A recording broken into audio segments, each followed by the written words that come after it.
the initial spark was, what year was it? It might have been 2020, 2021, around that time frame. Great jazz drummer Ulysses Jr. Sent me a CD of his solo album. He has like a 4-song solo album. I don't think it's out anywhere, but he sent me a CD of it, and I put it in my car, and it's to this day still living in my car. Every time I'm like back visiting home, when I'm driving that car, that CD's in there, and I listen to it from time to time. But it's one of the true first times that I heard like an entire album's worth, or concepts of just the drums playing and creating music, and setting up a whole arc of exploration. So when I reflect, I don't know if, like, when I listened to it the first time, I don't think I would have jumped, I'm going to record a solo tap, but I think that was the thing that planted the seed of like, oh, this, like, a percussion instrument can be, and it can create an entire orchestration's worth of music if you have, like, if you explore and dive deep enough within it. So yeah, that was the genesis, I believe, of that idea. Yeah. What about you? When did you realize you wanted to start putting taps into music and production? I think the seed started pretty early and then very slowly grew into what it is now. I think that for the longest, well, I was always drawn to the music aspect of tap, like, since I started. But in the beginning, it was really vague, and I think at some point it started to show itself more and more clearly, where I had this realization that I want what I share to be very accessible and portable, and not have to depend on people to, like, come to my shows or, like, watch a video or something of what I'm doing. And I was thinking about the kind of art that makes the biggest impact in my life, and, like, I always listen to music, I always have my playlists, and whether I'm, like, getting ready for something important and listening to specific music, or if I'm in a certain emotional headspace, or, like, have my sad playlist and my happy, like, whatever I need, like, music is always there to kind of be this container for what I feel and what I need. And so I think I was really inspired to create that same container for people, hopefully, if they listen to my music. And then from there, it kind of went on to, okay, what can this look like? What can this sound like? Is it that I play songs that already exist, like standards, like coming more from, like, the jazz vantage point? And it's like, well, if I really want to explore the music aspect of my art form, then it kind of makes sense to make my own music and to compose and to really have full control over every artistic decision. And so I think over time, like, it started slowly growing from, like, this initial idea and this vague concept of people being able to take my art wherever they go, to then playing with, like, recording approaches, and now, like, hopefully being on some people's playlists in some way, maybe not on their sad playlist.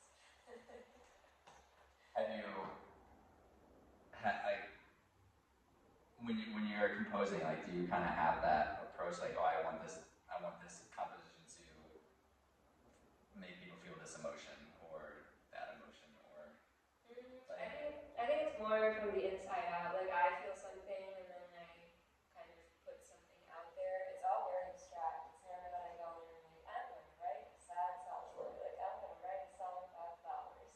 It's always like I start with something and then it just kind of grows from there, and I'm getting to know it while I'm in the process, which sometimes makes it take pretty long, because then you're like, oh, it doesn't quite feel right. But then when it is, it's like, okay, I'm completely sure that this is what it's supposed to be. it's exciting. Yeah. What about you? How did you go about creating the different tracks? Yeah, it was less about I want this track to be an example of this type of groove. So like, I have a song that's based around the Purdy Shuffle. So letting it live within that triplet landscape. Some of them, like, they're just grooves that came to me and they felt good. I'm like, okay, like, what else feels good? How else can I play with this groove and explore different musical concepts that interest me, like metric modulation or like switching to a double time feel or hitting a different accent. I think that's where a lot of my inspiration for each track came from. Like, what goal do I want to achieve? What do I want to explore? What type of groove am I going for? That sort of thing. And just, yeah, comparing. It was like a comparison of the tap shoes to the drum set, which is why it was called drum shoes. That was my entire inspiration, but I think, yeah, I want to start going, like you said, inside out. Like, now, like, what's inside of me that I want to share? Yeah. So yeah, I'm excited to start that journey. It's cool that you're into that journey. Do you know, like, do you remember the very first thing you recorded? Yes, I still have it. Still have it? Yeah. Is it out anywhere? No, it's not out anywhere. I'm considering, like, tweaking it slightly and then sharing it. It was just like a tiny little beat, but I just remember the feeling that I had. It's like, wow, this is the most fulfilling thing that I've ever created in my entire life as a tap dancer. It's like 2018 or something. And just like hearing the grooves that I had been playing with for so long, then being able to play that back to me and have the harmonic layer on top of it was just like, wow, this is like, I just opened this door into this whole new universe. Yeah. I'm actually curious, because I feel like that's something that I think about quite a lot in my process, where it's like I have the pure musical content of what I do, but then there's also this awareness of like the instrument that is the main aspect, or in your case, the only aspect of your album, is so unique that it's almost this feeling of like I want to emphasize that this is something that's not just your regular like assortment of instruments. And I feel like sometimes it almost distracts me from the actual just artistic content of what I do. I'm curious if you feel a similar thing where sometimes it's hard to not focus on, oh, this is something that is very new and you don't hear every day. Yeah, I think I did focus on that. Because, yeah, the whole time when I was creating this album, I was like, this, in this capacity, hasn't been done before. So I like kept saying that. But I think that also made it exciting, and it encouraged me to explore more and just to accept if something wasn't like I expected it or what I thought it would be, Yeah. that it was okay, because this is new territory. And, like, yeah, it allowed me to accept, like, things that I would think were mistakes or, like, that didn't go right. Like, it allowed me to accept it because, it's something that I personally haven't done before. Maybe it hasn't been done in this way before either. So, yeah, I mean, that's the fun of recording. And I remember the first thing I, like, recorded too. It was more of a video. But yeah, listening back to yourself for the very first time, it's so exciting. And then for this album, I remember the first time they played it back on the speakers what we recorded. It was so inspiring. Oh my god, that's me. Yeah. And it sounds decent. Yeah. Yeah, I feel like it's definitely not an experience that you necessarily have that much as a tap dancer, because even if you're by yourself in the studio, like you're there in real time, but then it's gone if you don't record it, and then really being able to take in all the nuances of what you're doing it can be humbling. Sometimes when I'm practicing and I'm alone in a studio, there's something special that happens where, like, I get out of my head, I'm like in a flow state, and in the moment I'm like, wow, I'm really feeling good. I really enjoy what I'm doing right now. When I was recording, I was unfortunately not in that flow state as much as I wanted to be. I was very aware I was in the studio and things were being recorded. This was going to be permanent. Yeah. I was very, very aware when I was making mistakes, all that stuff. But you've been recording for a while. Have you found, like, flow that you've been able to fall into, or you're still dealing with being aware that you're recording at the time?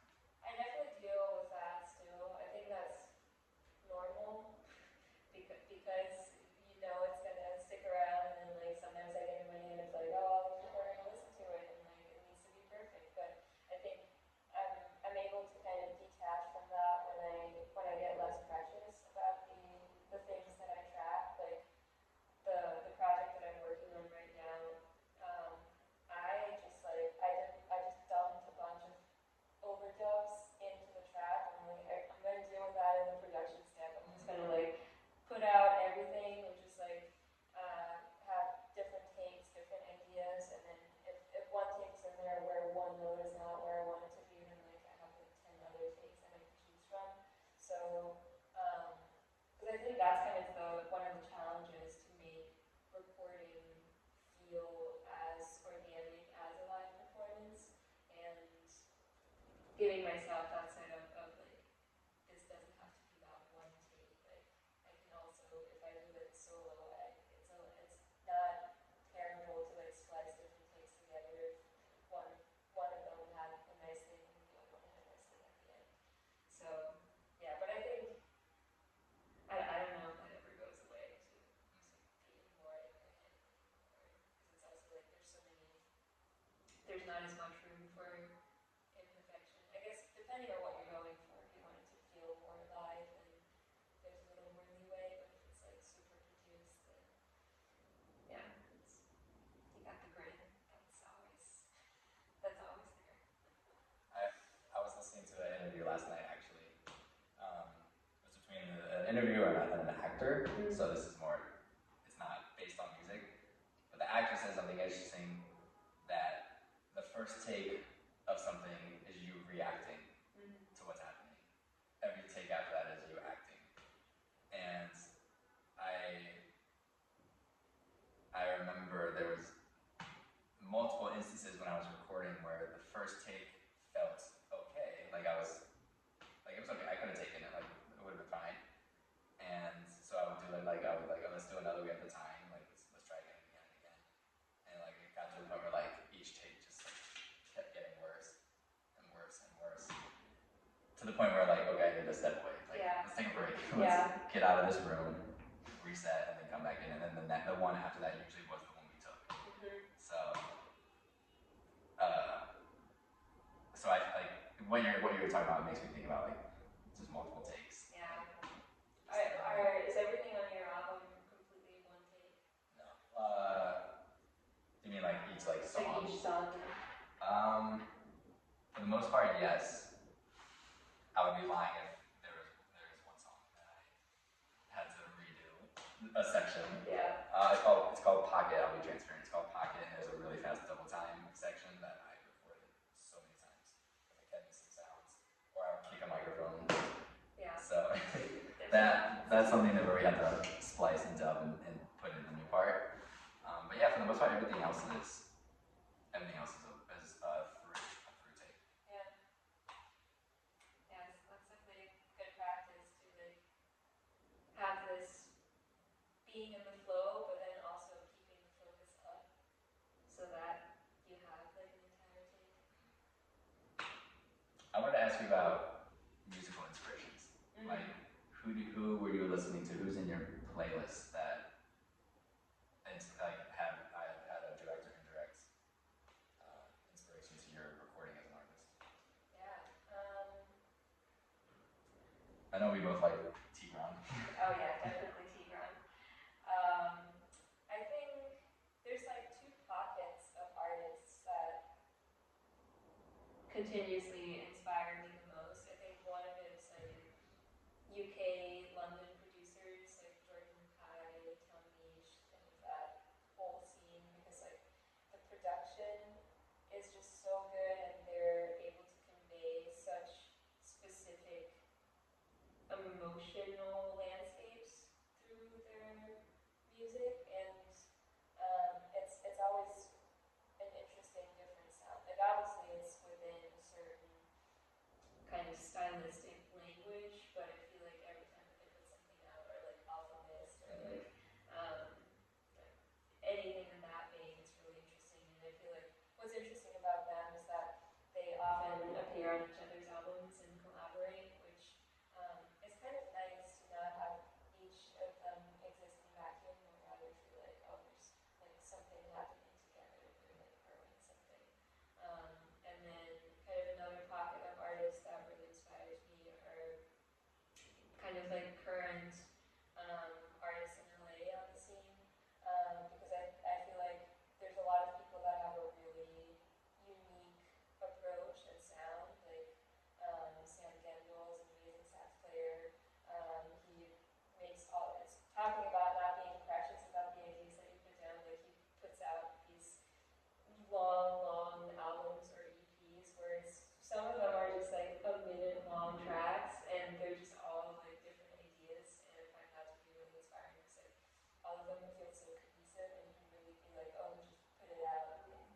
artists who are like in multiple areas and multiple things that inspires me.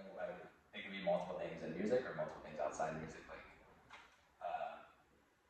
Like a singer who I really enjoy listening to is Cecile McLaurin-Salvant, and I learned that she like makes clothes. A lot of the clothes she's wearing on stage, she made. Yeah. Like that's so cool. Like it's just artists being artists and doing cool things. But yeah, as a musician, she really inspires me. I'm inspired by a lot of piano players, Bill Evans, Red Garland, Nina Simone, like these are just brilliant melody players, and that's something I find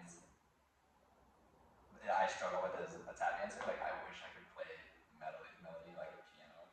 Like we have a little bit of range in terms of melody and tone that we can hit, but not like a piano or a horn player.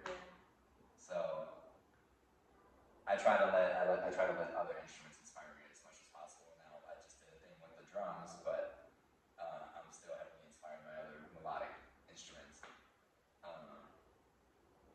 But yeah, Alchemist, of course, like music that challenges your sense of time too. So odd meter things or heavily syncopated things, music that makes you think you always have to listen to it multiple times. I'm getting into classical music. That's been fun. Any particular composers? Like movie scores, like movie soundtracks I've been getting into. So like the Interstellar sound. I just rewatched Interstellar. So like that entire score is just an explosion of music. Yeah. But I think it's beautiful. Yeah, things like I find inspiration in a lot of things, and I think it all somehow comes back into my dancing. I've been reading a lot too, so like short stories. I've been focusing on short stories recently, so that's been fun too. But yeah, I mean, I think I try to consume as much different a variety of things to influence this as much as possible. I think the more outside inspiration you can have, the better. Sandra, where do you see your music? Or not where do you see it? Where do you envision and visualize, and where do you want it to go? How do you want it to inspire people? How do you want it to affect the world? Yeah. I think I want to answer that question based on kind of scene that I gave somebody when they asked me a similar question, like who's your ideal audience, basically, where I have this image in my mind of a person of any age, really anybody, being in this space of feeling really connected with themselves and kind of enhancing that sense of connection through listening to my music, because I think that's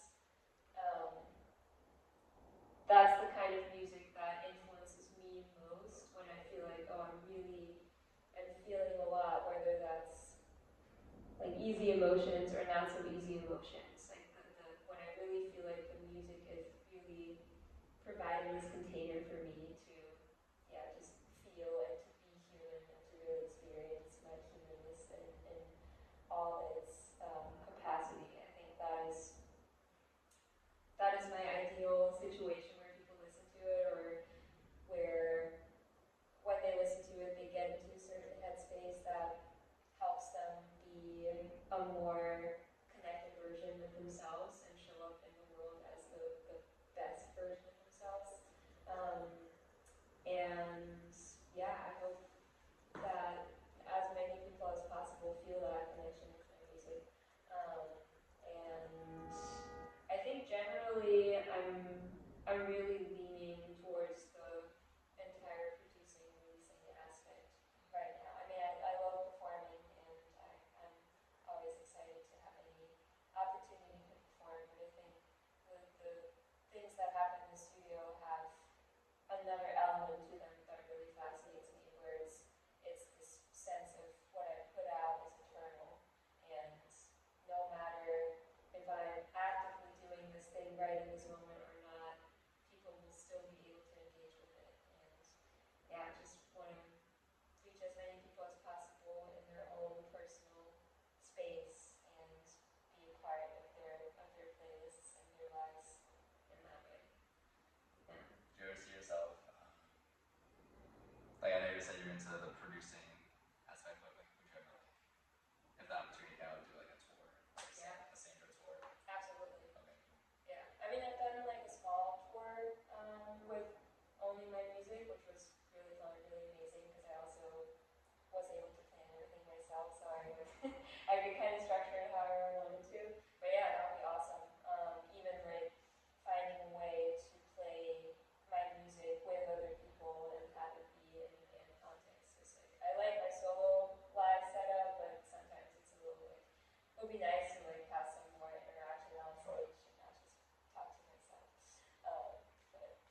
That's a good way to put it. Like we just end up talking to ourselves. Yeah. Which is that's kind of what I feel like I've been doing with this album. So what I envision is these songs, now they're compositions, like they're percussive compositions, but yeah, how can we bring other influences, other artists to add some flavor to it and bring it more to life than they already are. So yeah, I just want to continue this composition exploration. Yeah. And getting tap dance, getting it viewed even more as a percussive instrument than it already is. Because there's always stigmas and assumptions made about tap dance, but if I can change one mindset here, one mindset there, one opinion here, and just showcase that this is extremely percussive, this is an instrument, we put a lot of time and study into this, we are musicians that are practicing this is our next musician. And put it in places where that can be seen. That's my goal. And just continue exploring my contributions to the dance. Yeah. Have some sort of impact on it. So when I'm no longer here, there's a clear footprint as to the contribution I made, and hopefully it's a good one. Yeah. How do you see the kind of ratio of live experiences versus recorded experiences in your craft? In a perfect world, if it was 50-50, that'd be great. Yeah. And the model of record something and tour it, then something new, record something new and tour it.